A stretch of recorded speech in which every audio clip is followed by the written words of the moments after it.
Morning, Sarah.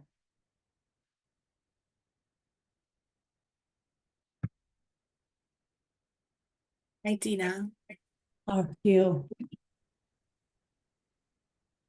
Very good, thanks. Good. Hey, Matt. Good morning. How are you? I'm all right for a Thursday. Good. I'm keeping my video off today because I'm kind of half dealing with a cold and I'm also like multitasking. No worries. I get it. It has been a week. I all my medications got reshuffled into like different parts of the day. Um, which is really good actually. And Okay. because plus I got like cortisone shots in my knees this week and like a whole bunch of stuff. So it was like with everything, I have like a ton of energy now, which is really, really good. Yeah. But that also means it's like that part where I'm like, I want to multitask and get stuff done well. I can't just sit. Yeah, I get that. I got my first cortisone shot ever in my shoulder last week, and it made such a difference. I could Oh, not. it's huge. Yeah. This first time I had it in both knees. I usually just have it in one, and it's like, yeah, I can walk again. Stacy. Hi. Hey, boss. That's cute, Matthew. Oh,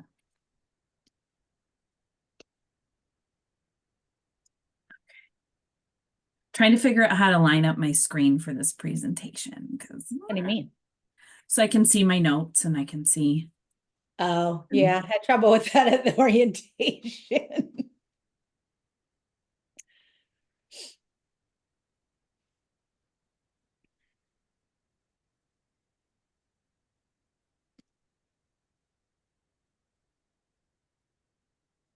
So, Stacy, I'm just keeping my video off because I'm kind of half getting over a cold and half multitasking. I hope you feel better, Matthew. More like half getting over a cold and three-quarters multitasking, I guess is probably more accurate. I'm feeling pretty good actually. It's the fall crud. Mhm. It's going around. It's What can funny you because do? all the kids had it. My wife just was getting over it, and I'm like, how am I the healthiest one in the household right now?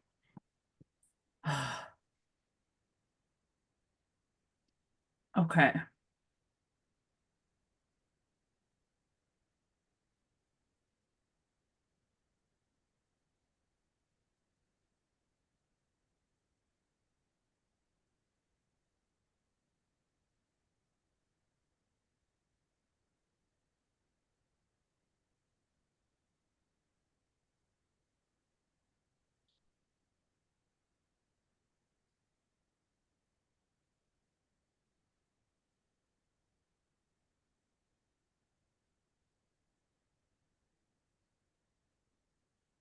Trying to get this to work and I'm struggling, y'all.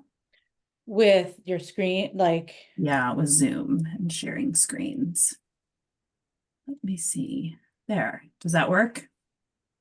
we can see your screen. It's not in slideshow mode. Technically is. Is that better? Yeah. Okay. Yeah, it is. Okay. There. Yay.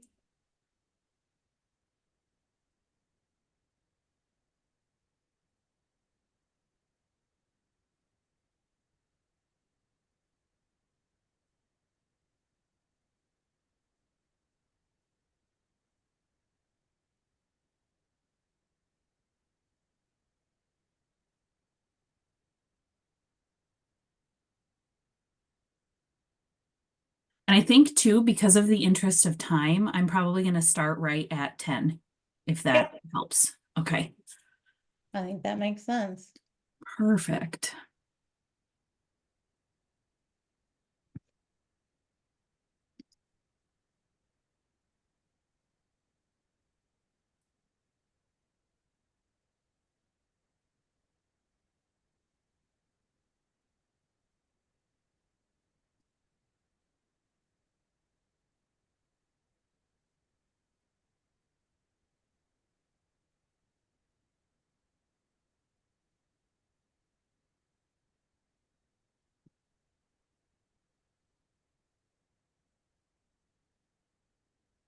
It's funny because when I see our mascots in one picture, I think of the inauguration and how excited the mascots were on stage.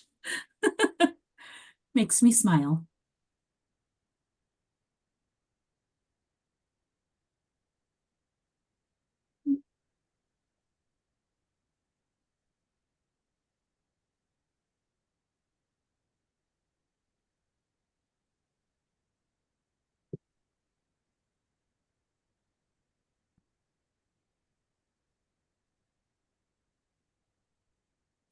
Okay, it is 10 o'clock and we are going to get started. Welcome everyone today to the first Civil Service Senate meeting of 2024.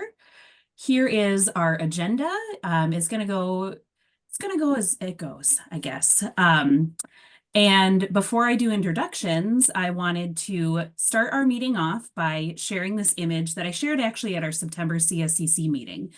I laughed when I saw this image, but here's what it is.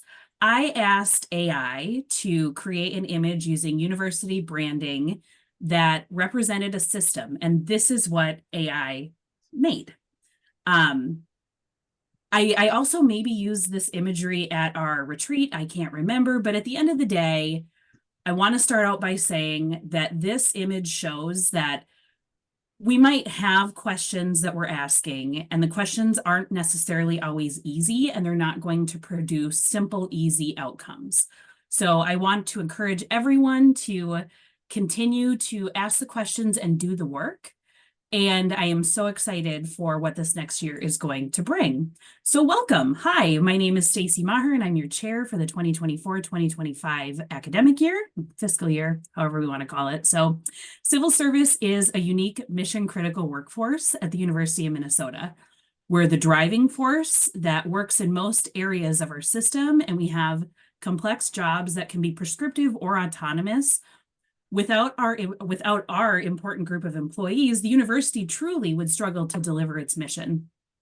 So today, as we welcome President Cunningham to our meeting, I wanted to briefly share a few examples of civil service employees, and I'm happy to start off. So my civil service position supports a robust department in the College of Food, Agricultural, and Natural Sciences. In my day-to-day work, I currently hire critical research and student positions. I manage our department finances. In partnership with my department head, I process and liaise on some interesting, complicated finance-related questions, and I help coordinate office services for faculty and staff who work in research labs, teach both graduate and undergraduate students, do extension outreach education. And so it's every day is different in my world. I've invited a couple of other civil service colleagues to share who they are, where they work, and a brief description of the work that they do. Kayla Johnson and Grace Lilliard, would you like to unmute and share your positions at the university? Sure. I am Grace Lilliard. I am a collections and acquisitions specialist with the University Libraries located at Wilson Library. I've been with the university for over 9 years, 6 years of that as civil service. In my day-to-day work, I'm in charge of complex and non-standard formats, scores, DVDs, CDs, maps, from research to licensing to purchasing, receiving, invoicing, the entire process. I also review license amendments for our electronic resource renewals, and I work with vendors and my colleagues to make mutually acceptable amendments. I also manage our collection data, which we use to make responsible collection decisions, and I make suggestions to our collections librarian. This includes management of around 140 vendor users accounts, plus evaluation of our yearly ebook plans, plus a whole grab bag of other responsibilities and projects. Thanks, Grace. Kayla? Good morning, everybody. My name is Kayla. I'm new to the Senate. This is my first year. So I started out my journey with the U of M, getting my graduate degree from the U of M. Immediately, I was hired back by my department to be a researcher and doing acquisition maintenance and equipment maintenance. I did that for probably 6 years, working as a research technician. This year, I was picked up by the medical school So now I work for the biomedical sciences here in the medical school for one of the new neuroscience faculty members as part of this Neuroscience North initiative put through from the U of M. So here I do everything from training students who want to go to medical school, pharmacy school, graduate school on how to do methods within the laboratory. I manage animal colonies. I perform surgeries for some of the behavioral aspects of the laboratory. Anything that my PI needs, I do. Running meetings to ordering supplies, absolutely anything anyone in the lab needs is kind of my go-to. So very much I would consider a science nerd up here in Duluth. Kayla, thank you so much. And as Kayla mentioned at the end, she is one of our representatives from our Duluth campus. So we really are a breadth and depth. We offer this as civil service employees, a breadth and depth of resources and supports. I believe, is President Cunningham in the room? Yes. Yeah? Hello. Okay, wonderful. Hi, welcome. So as I Thank transition the floor to President Cunningham, I want to remind everyone that our meeting etiquette, when it is time for Q&A, please raise your hand and we'll call on you one by one to unmute. Welcome, President Cunningham. The floor is yours. Well, good morning, everyone. I really appreciate the opportunity to join you today and to get to know folks. And I enjoyed hearing a little bit just even there on who folks are and what their background are. And whoever said science nerd, love that too. So thank you. I'm still learning about the robust shared governance structure here at the University of Minnesota, but I'm really eager to learn and engage with all of you. It's been a really exciting first couple of months. I've had the pleasure to talk and get to meet with so many of our students, faculty, and staff across all 5 of the campuses. And it's been wonderful to get to be at all the different locations we have. Throughout all these conversations, I have a deeper appreciation now for how strong and active your shared governance system is, and I'm excited about that. For me, that makes a good community engaged work and process essentially, and is something that will make all of us stronger. I want to thank, I know each of you, it's a lot of time to do this work and to spend time on these committees, and you're doing it for the betterment of the university. And I really want to appreciate and applaud your time and effort to do that. It's again, what will make us better. So I look forward to working with you and getting to know all of you more and the concerns of the folks that you're representing. This morning, I want to provide you just with some high-level updates, and then I'll leave a little bit of time for Q&A. I wanted to start out by talking about workforce reinvestment. I believe deeply that our people are our engine that will drive our success across our 5 campuses and for our community. And I know we can't expect to address those issues and the most important issues impacting our university system, which drives our mission, without addressing our people and our workforce reinvestment in a meaningful way. So as your president, I want you to know I'm committed to charting a financially sustainable course that allows us to invest in retaining and rewarding our talented staff and faculty. My colleagues at the Board of Regents agree, so much so that they've cited workforce reinvestment as one of their top priorities for their academic year, and their top priorities are my top priorities, as one knows. Fortunately, we're in violent agreement about this. Upon joining the university a few months ago, one of the first items I reviewed was the resolution on workforce reinvestment and building a better you for employees, which I understand was endorsed in 2023 by the University Senate with important input from your group and civil service employees across the system. I'm now working closely with Ken Horstman and his colleagues in HR to address the 4 principles they cited: to provide livable, equitable, and competitive pay, to recruit, reward, and retain people, to establish clear pathways for professional development and career advancement, and to foster a culture that promotes manageable workloads. This resolution, along with the Workforce Reinvestment Resolution Task Force report, which I learned about more at the May Board of Regents meeting, has provided me a solid foundation to build from. So I know this will be complicated and there are many pieces to it, but I look forward to working with you and your colleagues to address this topic. And so I'll hear from you what is working well, what we can improve on. your feedback will be critical to the success. And I really want to make sure we have open lines of communication about important matters that impact our workforce. Next, I want to share some important updates regarding the university's budget requests. During the September Board of Regents meeting, I presented our fiscal 2026-27 biennial budget request. This proposal reflects a deep commitment to maintaining the university's strengths while also seizing new opportunities. Strong financial support from the state of Minnesota remains vital to our ability to deliver high-quality education, research, and impactful public service. With this support, we can continue to expand our reach, enhance our facilities, and invest in the talented individuals who make our university exceptional. The budget request prioritizes two core areas: supporting our foundational mission of research, education, and community-engaged outreach, and advancing key initiatives that will elevate the university's impact statewide.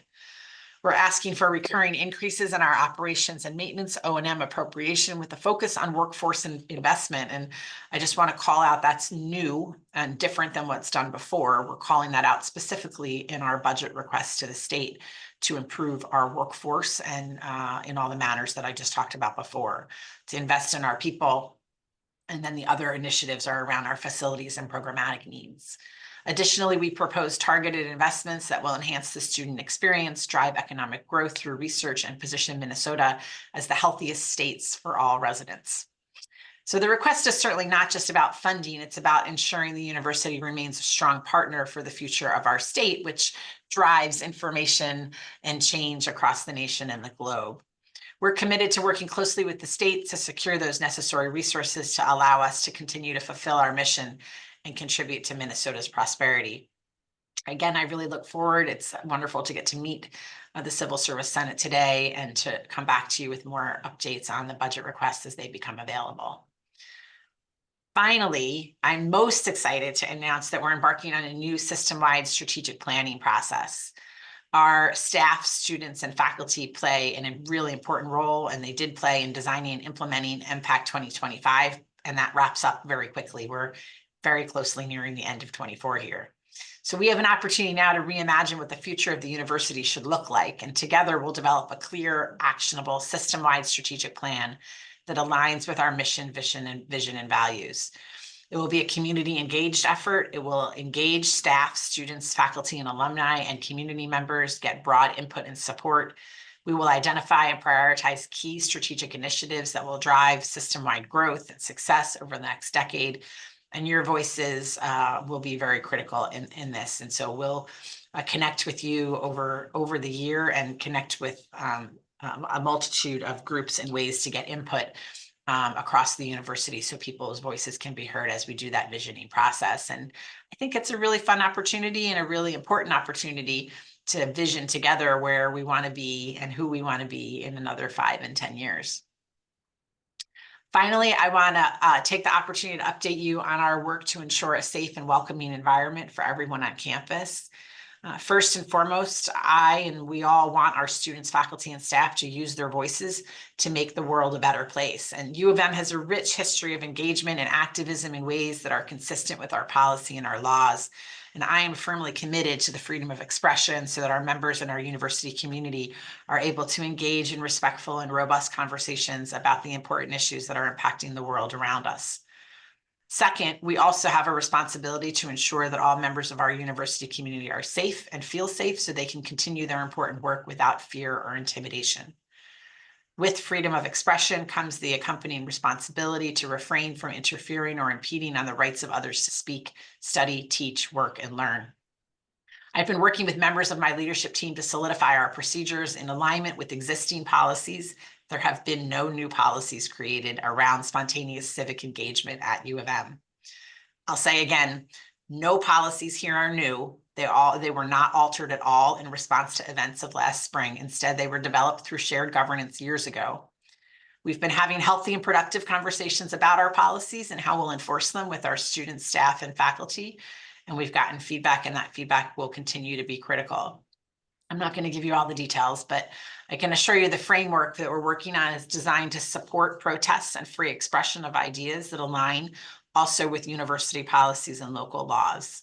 Our framework aims to support all members of our university community, including those who believe their voices are silenced or not welcomed, and those who may feel intimidated at times when walking through campus.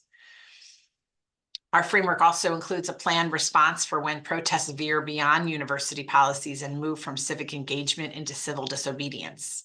And our ultimate goal is to support students, faculty, and staff the best we can. We are listening. I am listening, and I've heard from members of the university community that when safety allows, early engagement efforts should not be led by our Department of Public Safety colleagues or local police. And this is precisely why the university developed a tiered strategic framework for how to respond to campus protests. For example, as time and safety allows, our first response will always be to educate. We'll prioritize for university officials. We'll prioritize university officials, not members of Department of Public Safety, to take the lead on early engagement with groups about how they can adjust their behaviors to comply with our policies for civic engagement and free expression. And those initial conversations are crucial. Our first job is to educate. We will provide reasonable opportunities for groups that are protesting to course correct and move into compliance. We'll clearly outline potential consequences for violating university policies and local laws. We'll work to maintain open lines of communication with all of our advisory groups in real time so that as practical and possible, so we can work together towards mutual understanding and peaceful resolution. How we treat each other and express our views collectively, and I ask all of you to work with me on this, it signals how we move forward as a community. And it says a lot about our community and how we treat each other and express our views respectfully. And so I'm asking you and all the groups I meet with to help me foster an environment where diverse perspectives can coexist, where all of our members of the university can feel heard and valued. We have a really unique opportunity here at the University of Minnesota to model what it means to lead with respect while learning from others that have different life experiences. And that means together we'll build a stronger university. So we should have some time now for Q&A, but I just want to reiterate my leadership approach is to lead by listening. And so I really want to hear from you what's working well, what we can improve on, what is your feedback for our success. And again, just really appreciate the time and attention you have to serve on this body and to continue to work to make the university a better place. So I'm happy to take some questions. Thank you, President Cunningham. If anyone has questions for our president, please raise your hand and you'll be called on to unmute.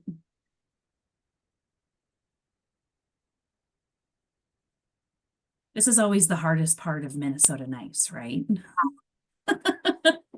I take easy questions. I take hard questions. I'm happy to hear whatever anything folks have to ask. Or you can ask me next time. There we go. Kelsey? Hi, I'm Kelsey. I just wanted to say I'm a proud Michigan grad and I'm from Ann Arbor, so I wish you the very best on translating U of M to the new U of M in your brain. I've been here about a year and it has not gotten easier. So it's all U of M. Yes. I think I don't know if I really have a fully formed question, but I'm really excited to hear about the commitment to the workforce reinvestment resolution. And I think I do have a question about the protests and I understand it's really difficult to make. We could unshare the screen so that we Oh, sure. Yep. Yep. There we go. I feel like I was just looking over the guidelines for demonstrations and protests, and I just feel like some of these rules are really difficult to get people to, I don't know, like that there can't be more than 100 participants, and I understand you'll be communicating that, but I don't know, I really love being in a university and knowing that there could be like thousands of people like passionately fighting for something. So how do you plan to sort of balance that? And I know you talked about this a little bit, but it's. No, I'm happy to talk about it more. I mean, the first thing is when I came in here this summer, It's important for me to respect both shared governance and the policies of the university. One, I don't certainly, lead by coming in and declaring how the university that you folks have built for many years and the policies that are here should operate. So my task to my team this summer was to help me understand what the policies are here. There are universities across the country that spent the summer rewriting their policies. Many universities that have said you can have no protests at all without a permit. All kinds of policies around the country that were passed new. I said, let me understand what our policies are here. And I was presented with 15 links to 25 websites that were confusing. And I said, can we please consolidate these down into something that's understandable? Because, I'm most mad when I get a speeding ticket when I don't know what the speed limit was. And when I was doing 50 and I thought the speed limit was 55, and not when somebody pulls me over and tells me actually it was 15, but we didn't post it very well, right? So I felt like our first obligation to our community was to understand collectively what the policies were.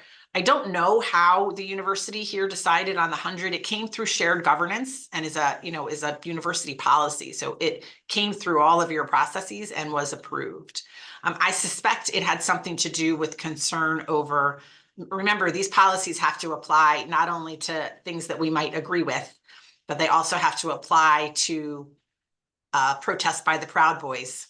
They also have to apply to any group of people that are very angry, that are doing anything in protest. And so I suspect the number 100 came up with concerns that more than that, you might need to plan for crowd control for safety. But that's what the number is. Now, that being said, you don't usually get pulled over for doing 51 miles an hour in a 50. We've had many protests here over the past couple weeks that have been well within policies, that have been, that people have used their voices. Were they exactly 100? Unclear.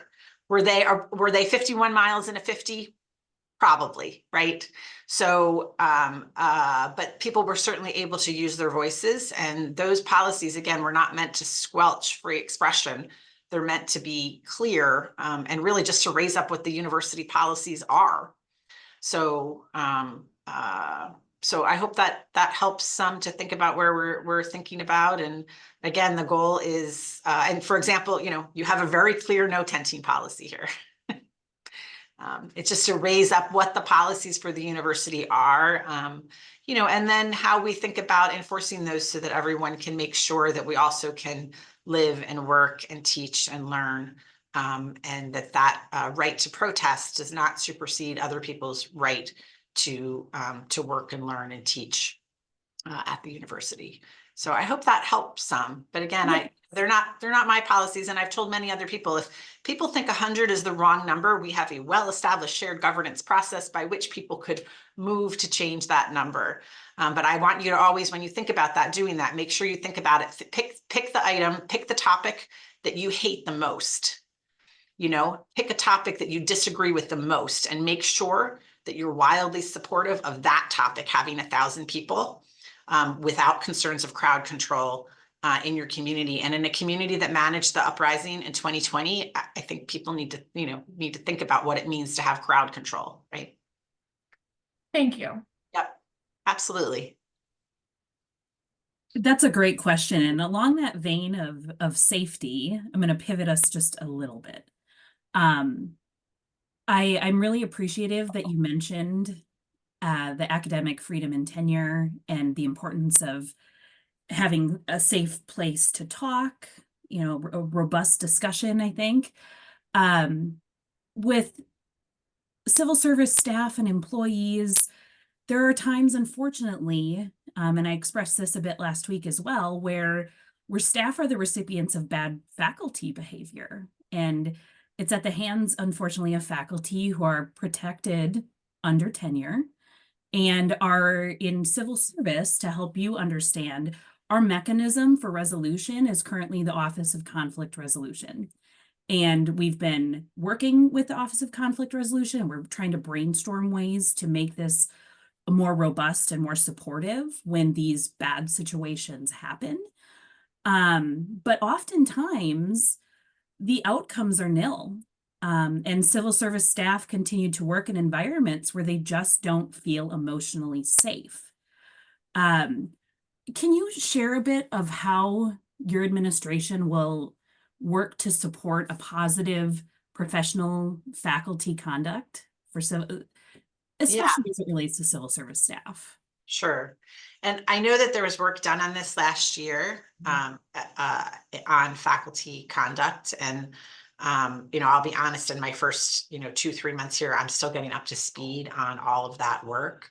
I certainly am supportive of a supportive workplace and of not, working towards good behavior by all of our faculty. And I certainly have seen over the years in a wide variety of places how the power differentials can be really difficult and not go well.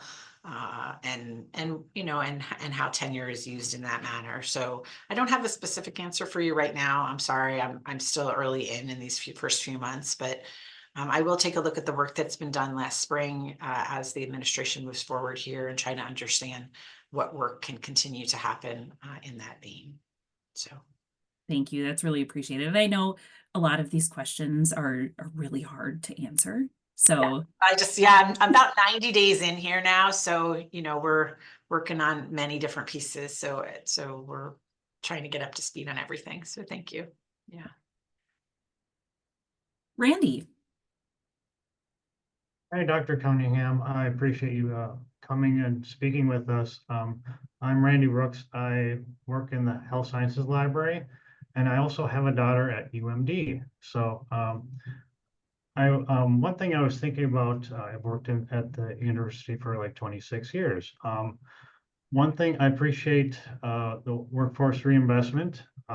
One thing that would be helpful too with that is providing clear pathways for promotion for staff. And is that not part of the workforce reinvestment the way it was written? Yes, I know I don't know all the details, but that would be very helpful. Okay. So yeah. Okay. Yeah, I'll make a note of that. I believe that there was some. I'm looking at my staff here, but I thought some of that work was written into the resolution and into the task force that are moving forward. But maybe we can follow up with you on that question. Thank you. Yeah, because obviously promotion and pathways towards advancement it's a key part of retention and happiness. I have another silly question. Sure. How do you like to be addressed? It's complicated with it's your complicated, right? Yeah. It depends on the setting. There are settings where I definitely should be addressed as President Cunningham so that I can, properly maintain the stance and the figurehead status that I have. Other times people address me as Dr. Cunningham. In smaller groups, I'm happy to be called Rebecca, but that's not always appropriate in bigger or more formal groups. So, yeah. Thanks. Yeah. We have about 3 minutes left. Does anyone have any other questions for President Cunningham? Sarah. Oh, you're muted, Sarah. Sorry. Thank you. Hi, I'm Sarah Bachman. I'm from the Morris campus.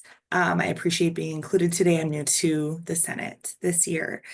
My question revolves around work methods, and hopefully my question will define that a little bit better for you. So historically, UMIN has been a decentralized organization.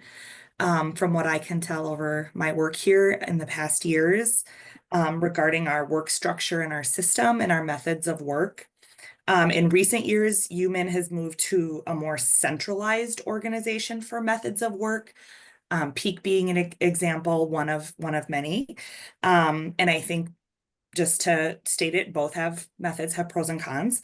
I'm wondering what your vision is as we move into a new system-wide strategic planning process and we start thinking about those things, knowing the state that UMIN is in with some of these methods being new. And I'm just mostly curious about that. Yeah, absolutely. And look, I know peak is painful, right? It's painful for everybody. I also know how needed it is, right? So the strength of large universities like ours do rely on the decentralization that allows good local ideas to manage and flow and have cultures that are different within them. That being said, we also, in a budget constrained time, and also just for good practices and good compliance and other components, there's advantages to having operations that are efficiently and seamlessly not duplicative and supporting each other across. That's certainly the goals around Peak. I know the implementation and especially the change process to get from here to here is super painful. And although the first phase, and I know Morris was in the first phase was, I hope, the most painful compared to what the other phases are that hopefully learn from the earlier phases and then continue to improve going on. So we're never going to be a single top-down centralized university. We have local strengths across, as well as local cultures and local governance structures. Thank you. 2 minutes. So as we enter let me tell you a little bit about what the strategic planning is and not Peak. Peak has had years coming into place and will have years more to go. And we're going to keep going on the Peak path and try to learn and make it better. And I'll just, continue to ask everyone to come along on that journey and understand that I do understand that it is painful and that the change is really hard. It will set us up very well as we move to, to needing to implement next big, software and other operational components that will need to come down over time, like ERM and other things like that, to have these processes and systems in place. So that's a little bit about Peak. Strategic planning is more about who we are and where we want to be and where we want to go, right? So what kind of university do we want to be? What are our main goals and focused collectively together over the next several years?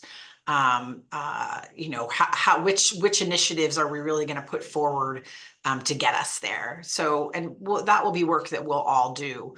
The other part that I am working on this year is how we work better as a system.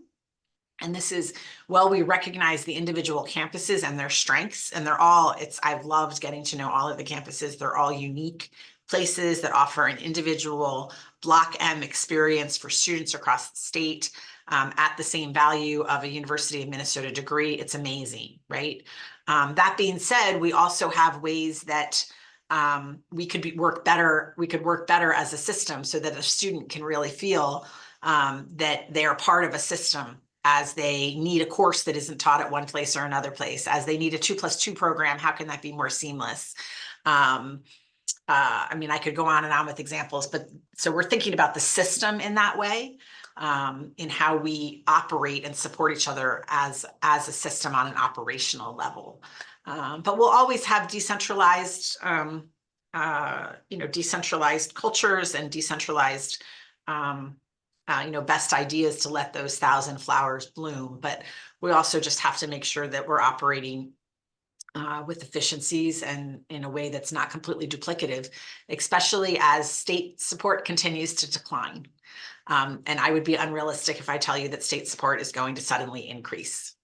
Hopefully it will not continue to decline, but it's unlikely to increase dramatically, right? And so with that, we need to operate in the reality that we live in, and that reality requires us to not be duplicative and to be as efficient as possible. And some of that has to do with centralizing some services, and that's where Peak is thought about.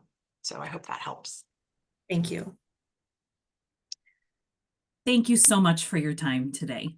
Yeah, it's wonderful to see you. I look forward to talking with you again. And if there's things that come up in the meantime, please reach out so that I can make sure that I'm responsive to your questions. I think you folks have heard me say before, it's partly my emergency medicine training. All the roles are important. right? And so all the staff roles are important. All the roles are important in how we get things going together. And I learned that early in my days in the emergency department, from the janitor to the nurse, all the way up. It's not about the doctor, right? So, and the same is true on all the research projects that I did before. So I really value this group and the staff work that happens. It's what makes the place run. So thank you so much, folks. Okay, that was wonderful and exciting. And now I get to try and transition back to sharing my screen. So bear with me. Let's see here.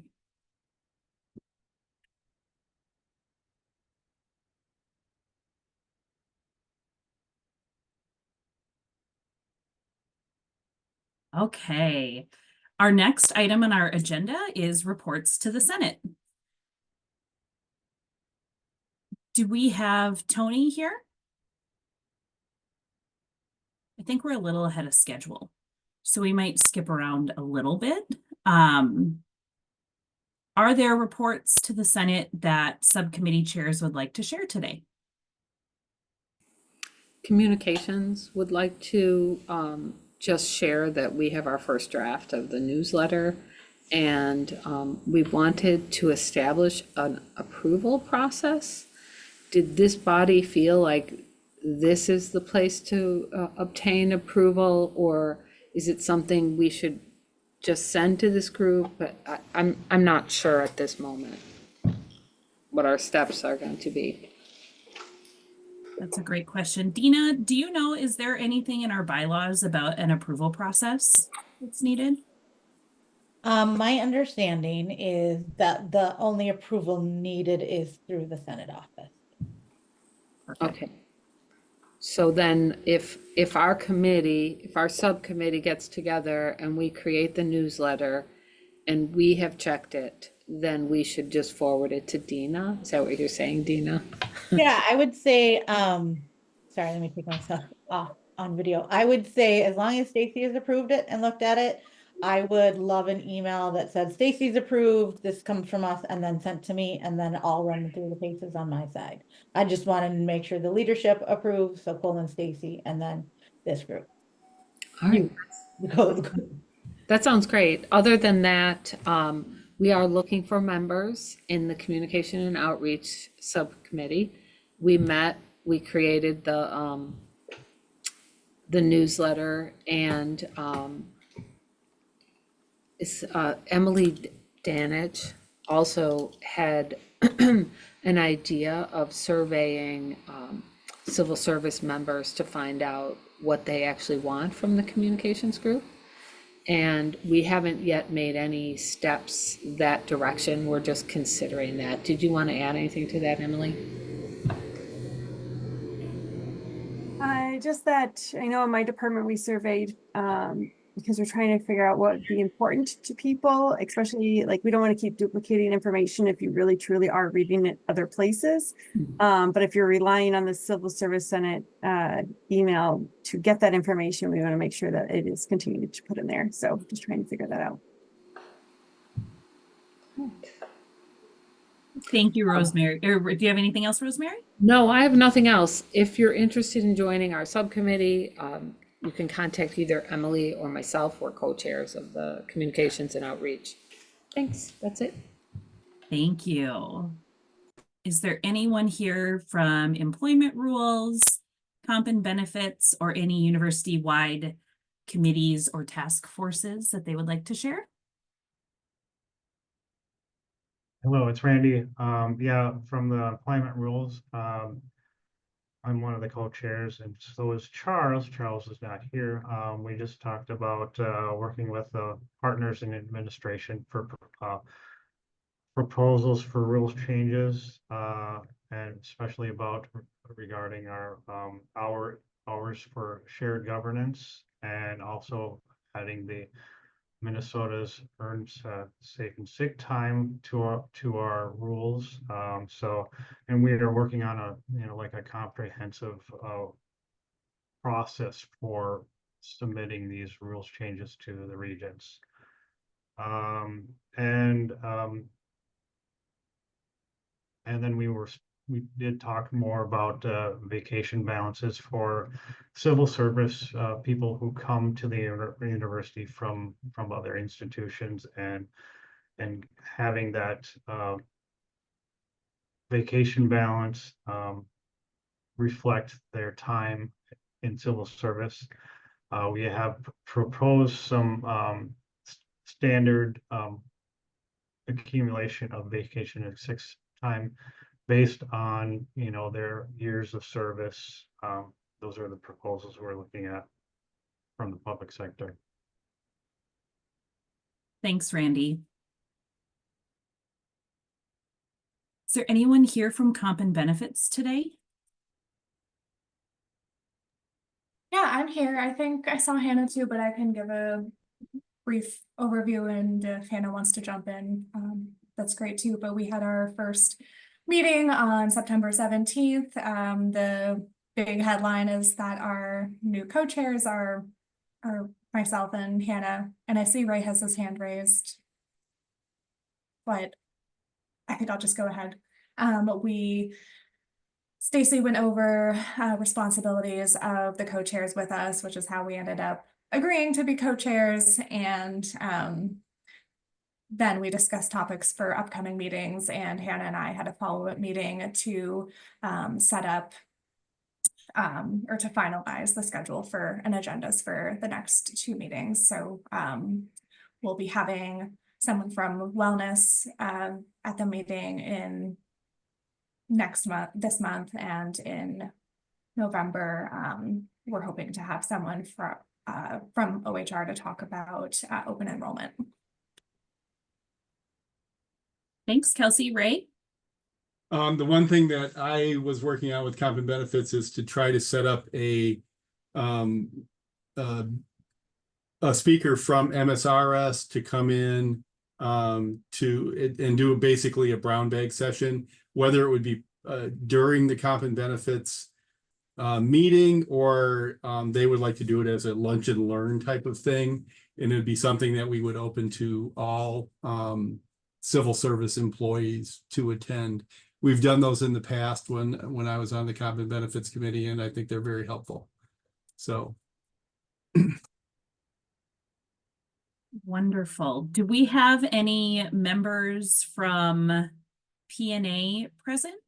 I know our student senate did they supplied a written update that I can read to you all, that our student senate had their first meeting of the year on September 26th. They hosted their annual retreat on the 28th and are in the process of accepting and reviewing applications for their remaining vacant seats, so that they'll be able to get the work done, setting priorities during their October meeting. On the 26th of September, they hosted President Cunningham and spoke with her about her goals for the year and how Student Senate could assist in those goals. And at their retreat, they had the opportunity to meet each other in person and had productive conversations about common issues all across all of the university campuses, as well as a discussion with Regent Mayron about shared governance and the board's position and priorities for the year. I can give the P&A update if. Oh, welcome, Tony. Yes. Hi. Hi, everyone. My name's Tony Apps. I'm the chair-elect for the P&A Senate here in the Twin Cities. I work at the grad school. I can give a brief update from our consultative committee. We're still pretty early in this year's cycle. So we met on September 19th to discuss priorities for the upcoming year. We worked on our Senate orientation for folks, as well as agenda setting for our larger P&A meeting. Our priorities for the upcoming year, we're leaving somewhat flexible to kind of catch things as they come up, and we're sure things will change along the way. But priorities we discussed included the PEAK initiative, potential changes coming as a result of PELRA, and opportunities to advocate for employees with the state legislature. And we had someone join our general P&A meeting to talk more about how that's done as individual citizens and as members of the P&A Senate. We also sent out something just this morning to our P&A members to let them know that Ken Horstman, the Vice President of OHR, is presenting on the Peak Initiative at the Board of Regents Finance and Operations Committee meeting next Thursday, the 10th. It's the afternoon session. And they currently have a public comment period open. So we're encouraging folks that have comments or anecdotes about how it's going so far to submit those, just so the board gets a well-rounded idea of how we're experiencing peak, as well as kind of the high-level update they're going to get from OHR. I think that's it, unless anyone has any questions. Thanks for having me. Thanks, Tony. Are there any questions for Tony or any other of the reports that we heard from today?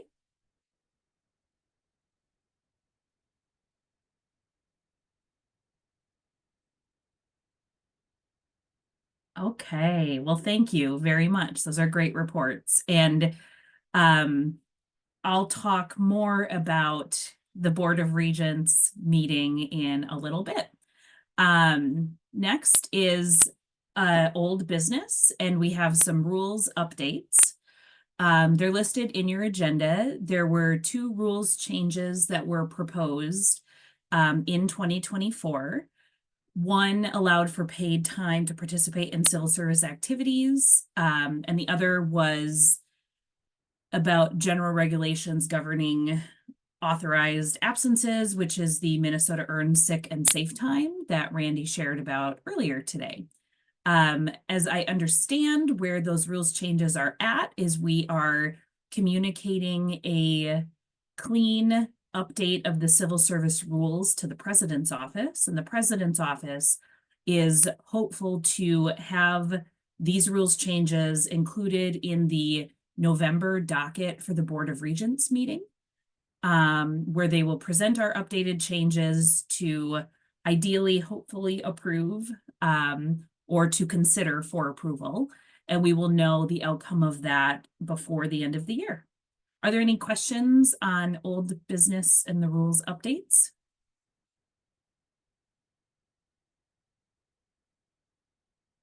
Okay, we will keep moving right along. I am going to put out a call for new business. Is there any new business we would like to discuss?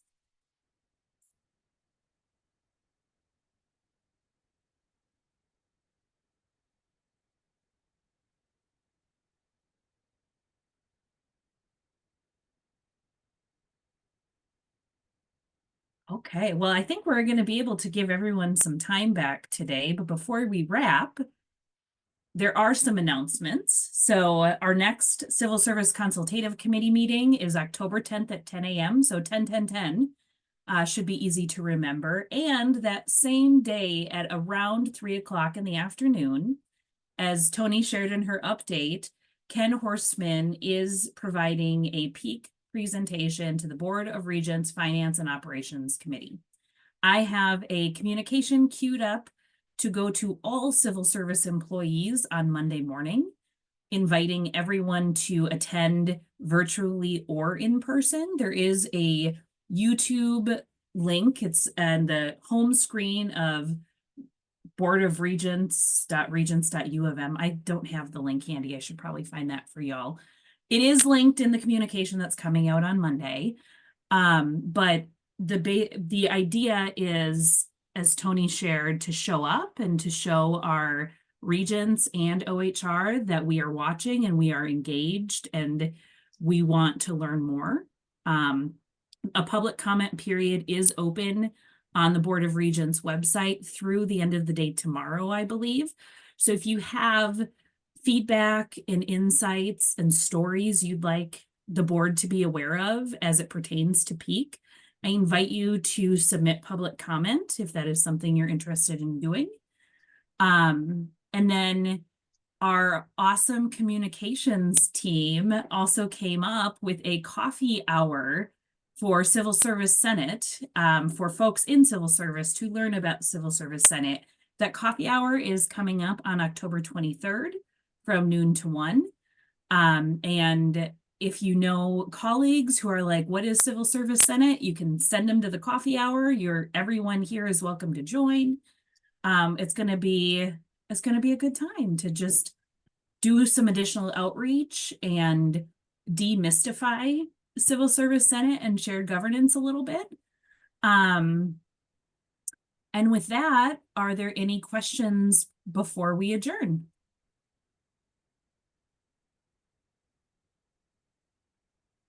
I added the link to the chat, Stacy.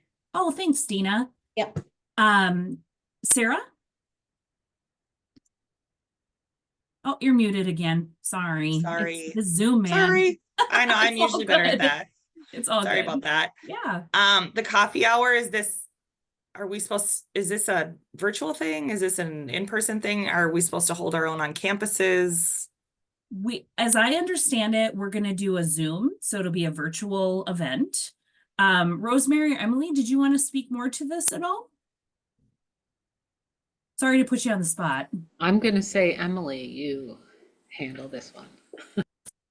Yeah, I just thought it would be an idea that you can invite people that are in civil service to attend if they are either interested in becoming a Senate member, but they're unsure, or they're unsure if they can even like attend the committee meetings or anything. You can just say, here's a meeting that you can attend. It's if possible, I don't know how the Zoom is set up, but if possible, people could break out and and ask questions if they're kind of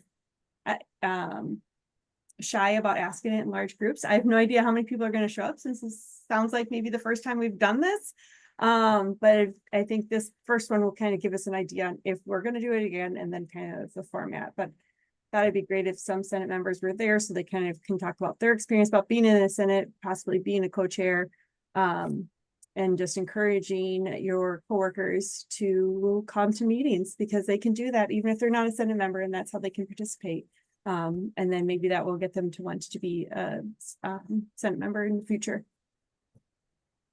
Cool, thanks. So you want us to, is there an one thing invitation? Oh. Oh, go ahead, Rosemary. In the newsletter, we have a link. I can copy it and put it into the chat. Also, I think it'd be great if everyone could invite just a handful of people in person, like as you pass them in the hallway. Hey, you're civil service. Do you want to go to this? Let me send the link to you. And here is the link to send.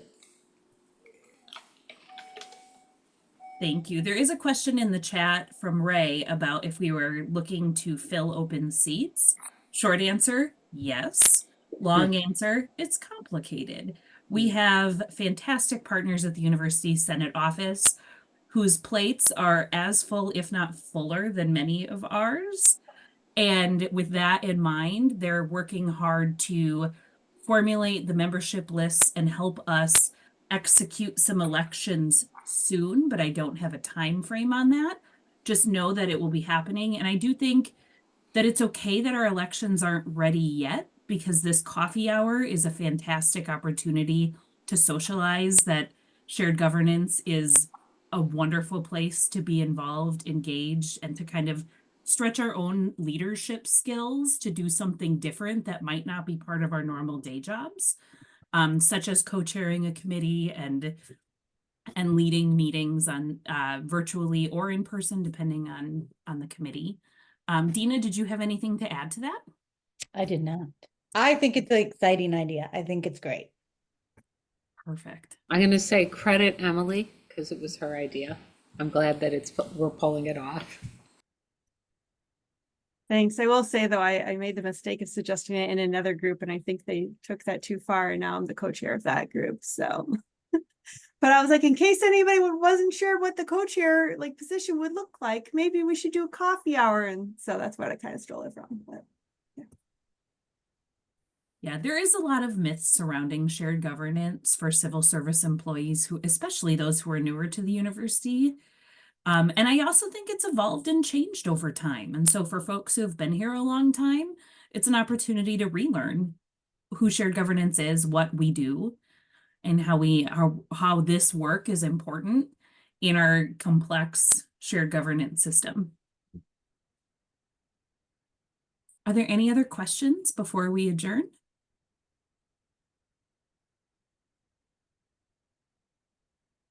Well, I want to thank each and every one of you for taking time today, for sharing, for talking, for asking questions.